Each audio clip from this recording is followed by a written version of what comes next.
ठाण्यातील 17 शिक्षकांना आदर्श शिक्षक पुरस्कार। ठाणे महापालिकेतर्फे महापालिका आणि खाजगी शाळेतील शिक्षकांचा गौरव। ठाणे महापालिकेतर्फे शिक्षक दिनाच्या निमित्ताने महानगरपालिका क्षेत्रातील शाळांमधील एकूण 17 गुणवंत शिक्षकांना आदर्श शिक्षक पुरस्कार 2024 देऊन सन्मानित करण्यात आले। त्यात महापालिका शाळांतील 13 तर खाजगी अनुदानित शाळांतील 4 शिक्षकांचा समावेश आहे।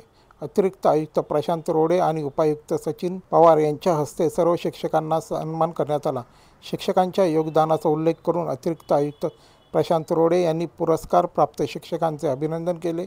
तसेच महापालिकेकडून शिक्षण विभागासाठी घेतल्या जात असलेल्या उपक्रमांचा आढावा घेतला। या सत्कारापूर्वी झालेल्या मार्गदर्शनपर व्याख्यानात प्रमुख पाहुणे ज्येष्ठ खगोलशास्त्रज्ञ दाकृ सोमन यांनी पुढील पिढी सक्षम आणि उत्तम घडविणाऱ्या शिक्षकांच्या कार्याचा शिक्षक दिनी गौरव करण्याची उज्ज्वल परंपरा कायम राखल्याबद्दल महापालिका प्रशासनाचे अभिनंदन केले। तसेच विज्ञान मंच अंतर्गत विविध उपक्रमांमध्ये विद्यार्थी व शिक्षकांचा उत्स्फूर्त सहभाग हा उत्साह वाढविणारा असून विद्यार्थ्यांच्या गुणवत्तेचा ध्यास घेतलेल्या शिक्षकांच्या कार्याचा उचित गौरव करण्यात येत आहे। ही गोष्ट अभिमानास्पद आहे, असे प्रतिपादन सोमन यांनी केले। शिक्षकांनी शैक्षणिक तंत्रज्ञानाचा वापर करून आजच्या तंत्रयुगातील विद्यार्थी घडविणाऱ्या उपक्रमशील शिक्षकांचा सन्मान करण्याची संकल्पना उपायुक्त सचिन पवार यांनी मांडली आहे। त्यानुसार या कार्यक्रमात प्रत्येक गटातील एक याप्रमाणे 8 शिक्षकांचा प्रशस्तीपत्र देऊन सन्मान करण्यात आला। कार्यक्रमाचे प्रास्ताविक शिक्षणाधिकारी ज्योत्स्ना शिंदे पवार यांनी केले।